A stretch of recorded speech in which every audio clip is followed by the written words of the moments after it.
Everyone, hope you're doing well. Today we'll be talking about dementia and Alzheimer's disease in particular, and I hope it's going to be a comprehensive talk in which you will learn a lot about Alzheimer's and various dementias and aspects about them. So let's start.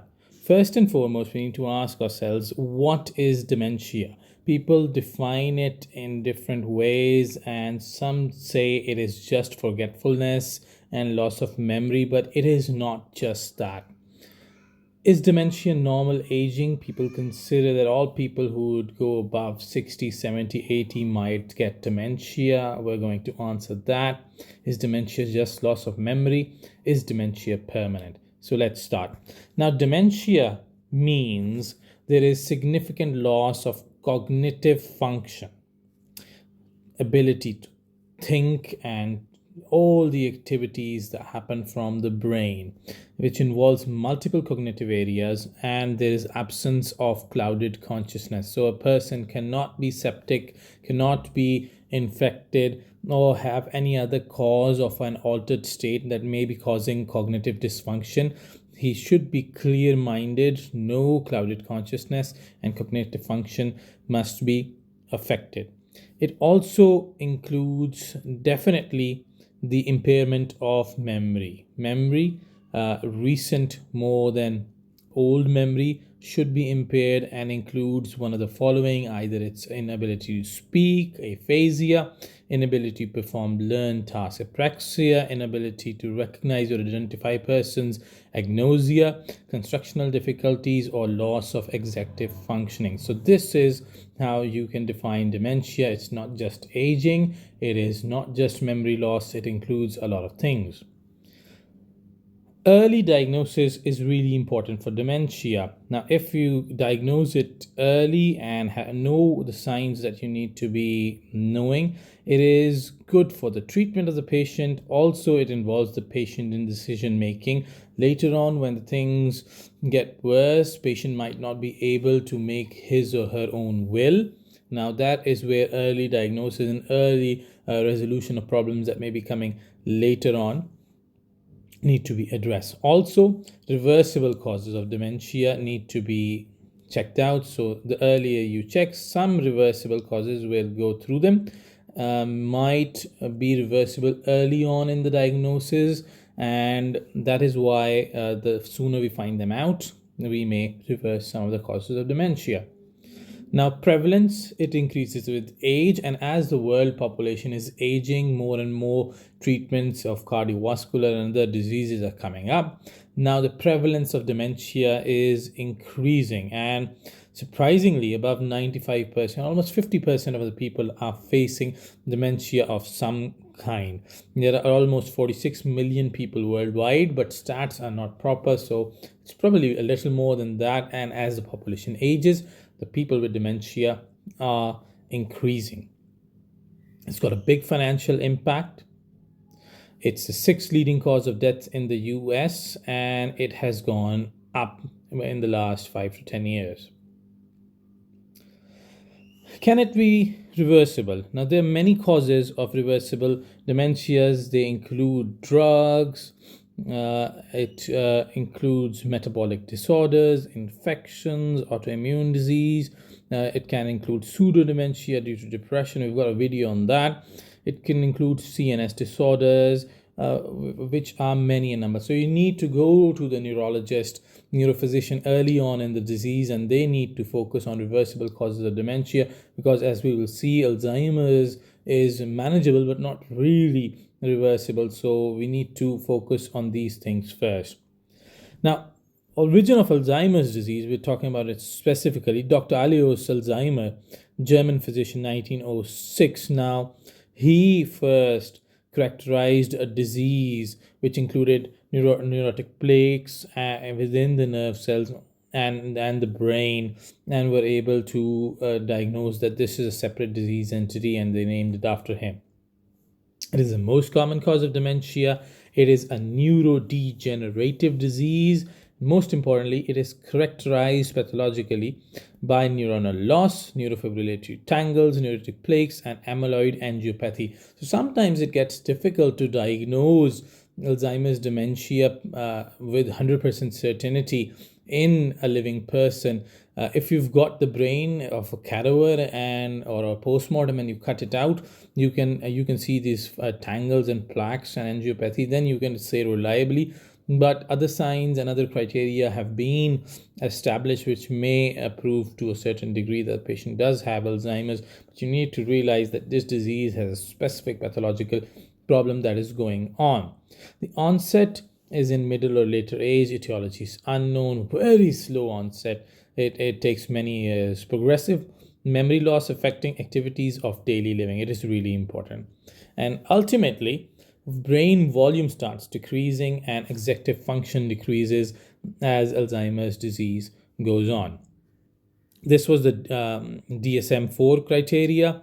It included memory impairment, aphasia, apraxia, agnosia. We've gone through that. And it should represent a decline from previous functioning and severe impairment in activities of daily living. In the DSM 5 criteria, it has been renamed as major neurocognitive decline. That is what we've named it now. It is significant level of decline from the previous performance and in one or more cognitive domains noticed by the patient, doctor, or attendant, or on standardized testing. Again, it interferes with activities of daily living. It is not due to a delirium and the confusional state, and it cannot be explained by any other medical or mental disorder. We've got many other criteria specifically for Alzheimer's disease as well. Let's not go into the detail of that. The two main types. Now, the early onset Alzheimer's disease that happens before 65 years, there are different genes for that. Amyloid beta protein precursor, presenilin 1 and 2. And there's a late onset Alzheimer's disease, and it is after 65 years. Genes associated ApoE5, ApoE4, including in these. So both types are genetic, but they're a little bit different. The genes involved are different. 65 is the cutoff age. Now, I don't know if you can see it very clearly or not, but certainly this is a fuller brain and this is an atrophied brain, especially the areas of the hippocampus. They are the ones that are most involved in the degeneration that takes place. Negative family history, you can still have Alzheimer's, and if you've got people in your family who've got Alzheimer's disease, you've got a greater chance of having the disease. We've discussed it a little bit. The Alzheimer's disease attacks nerves and brain cells. Why? We do not know, but they create plaques and bundles between brain cells and makes the condition worse and starts eating up the brain. This is a microscopic image, and you see a tangle, a hyperphosphorylated tau protein. So this is how it looks like. And here is a representation as well in the normal brain on the left. You see neurons, and in between the neurons on the right, you see amyloid plaques and tangles in between in the neurons themselves. Cause is unknown. Several factors implicated. We'll maybe find out later on the particular causes. Risk factor includes age, a positive family history, and women get Alzheimer's more commonly than men. So many diseases, men are more common to get, like stroke, like ischemic heart disease, especially in younger ages. But females are more common patients of Alzheimer's disease. Other risk factors include cerebrovascular risk factors, hypertension, diabetes mellitus, obesity, hypercholesterolemia, and possible risk factors, head injury. So many boxers get Alzheimer's. Low education attainment, they say if you keep working your brain, you might be able to delay it, and so many other causes. There are some protective factors that you may want to use or may advise to the patient to use. As in some small studies, they have turned out to be beneficial, but not very much. But as they're really safe, why not? Omega-3 fatty acids and regular consumption of fish. high educational attainment and mental exercises, regular physical exercises, less alcohol consumptions. NSAIDs have been protective, and use of NSAIDs, however, is not recommended generally due to causing of gastritis and other issues, including renal problems. But NSAIDs can protect. Use of folate, vitamin C, E, B6, B12 supplementation, and remember, females get it more, but estrogen replacement in postmenopausal women just decreases that a little bit. These are the signs that you might get of Alzheimer's disease. These are 10 warning signs. Memory loss, difficulty to perform familiar tasks. If the person knew how to make a cup of coffee, it may become a little difficult to remember how to do that. Problems with language, the speech becomes effective. The quality of the speech goes down. The person becomes disoriented in time and place. They're all over the place. If there's breakfast, doing breakfast in noon or in the afternoon, other things, the judgment of particular things is decreased. Problems with abstract learning, they start misplacing things, especially keys of the car or of their home. Changes in mood or behavior. People often are quite pleasant in younger age, but as they get older and start getting dementia, they might become a little bit agitated or even a little bit down and less you see the effect of the person goes down. Change in personality might be there. Loss of initiative to do so many things might be lost. So these are the warning signs that a person might look for, and your brain goes towards like this person is going to dementia. Symptoms include confusion, disturbances, short term more than long term. So short term more than long-term memory, problems with attention and spatial orientation. Attention problem maybe you're getting as well right now. Spatial orientation, personality changes, language difficulty, and unexplained mood swings.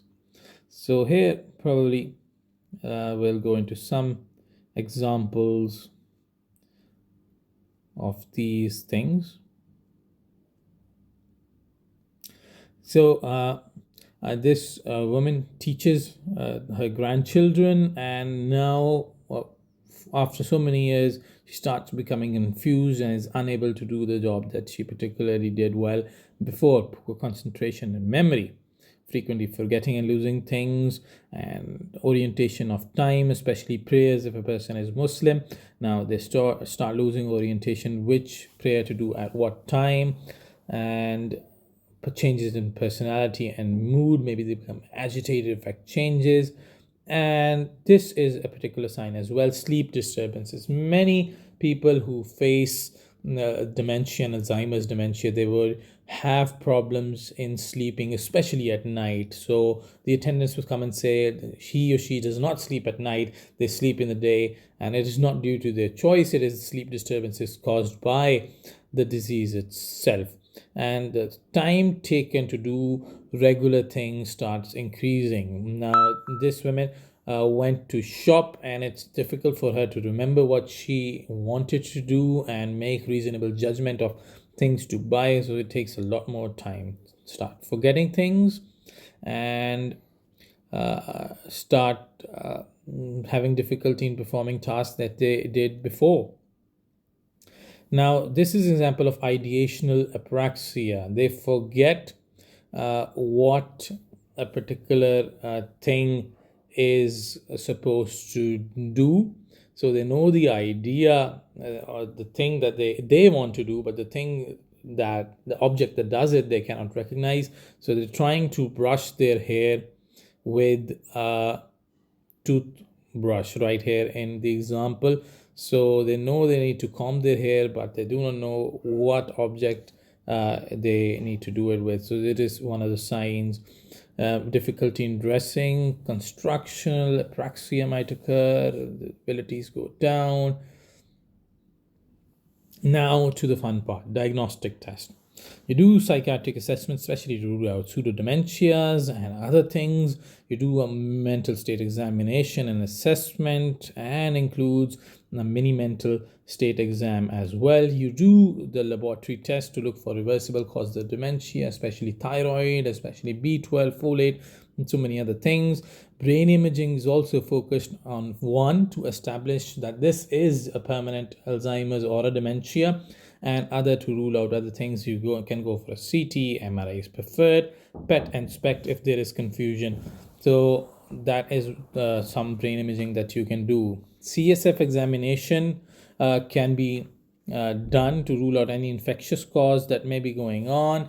EEG might be done to see other infections that you may miss, and electromyogram not really especially helpful. This is a view of a PET scan, and it shows a lot of loss of function and no enhancement, real enhancement in the temporal side. So this may be an Alzheimer's dementia. How do you treat it? Well, acetylcholinesterase inhibitors are used. They prevent the breakdown of acetylcholine, and acetylcholine is important for learning and memory. We use donazepam. It is used to enhance memory in early or middle stage of Alzheimer's disease. You can use rivastigmine. There are rivastigmine patches available as well. You can use galantamine. They're all acetylcholinesterase inhibitors for early or middle stage of the disease. The earlier started, the better. Also not mentioned here is an NMDA receptor antagonist, memantine. Now, memantine is used for middle to late stage Alzheimer's disease as well, and it has been shown to decrease the progression of Alzheimer's disease and improve the activities of daily living and the scores in many of the Alzheimer's disease scores and rating as well. So you can use acetylcholine receptor and inhibitors, and you can use memantine as well. The earlier they started, the well. But there's nothing really there to cure the disease and to take away the entire disease process. There's nothing as of yet.